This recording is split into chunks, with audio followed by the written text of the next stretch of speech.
So this is definitely one of the best hamstring movements around, especially kind of for an isolation movement.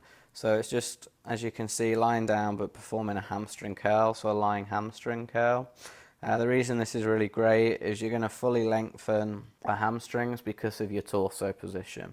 So you can fully lengthen them, which you can't do on, say, a seated leg curl, but you're also going to get a full range of movement under constant tension, which a lot of exercises won't allow you to do. So a lot of kind of hamstring barbell work, it won't allow you to fully shorten and lengthen the hamstring under a large amount of load. So this is definitely one you can warm up on because it's going to really get that blood flowing and really warm up the muscle. But then it's also a great exercise to use towards the end of the workout to really fatigue and tax every single muscle fiber in the hamstring. One of the main kind of coaching and teaching points is, as you can see, my spine's nice and neutral, but also one of the biggest tips is to keep your hips driving into the pad.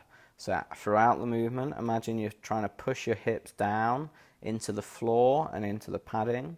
What this will do is it will keep your glutes engaged, and it will stop your lower back and glutes kind of changing length and kind of moving around as it gets tough. So everything should be kind of locked down, still and controlled.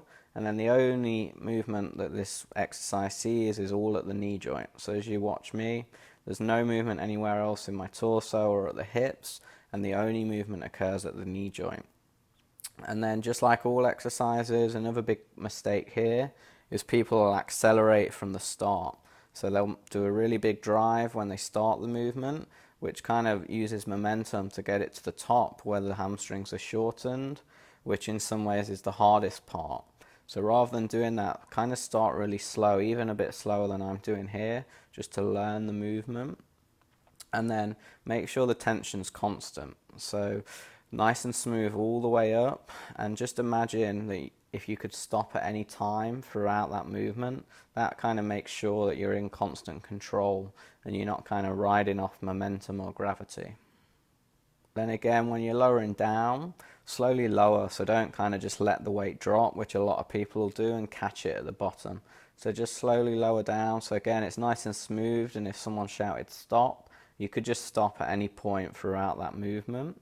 And then make sure you lower all the way as well. So a lot of people stop at kind of 70%, maybe 80% of the way down, because as they get to that final part, the hamstring's getting fully lengthened, which again, the body doesn't want, and it's very hard because the hamstrings are getting fully lengthened under load. But kind of that top part and this bottom part are the most important. So if anything, the middle part is what you're always working through pretty much every exercise, whereas that fully lengthened and then the fully shortened position are the toughest parts, but also the parts you're going to get the most development and the kind of biggest window for opportunity because you're not ever really doing it. So really fully lengthen so the legs are straight and under load, and then smoothly drive back up so you're getting as short as you can at the top as well, and squeezing the hamstrings as hard as you can before lowering back down.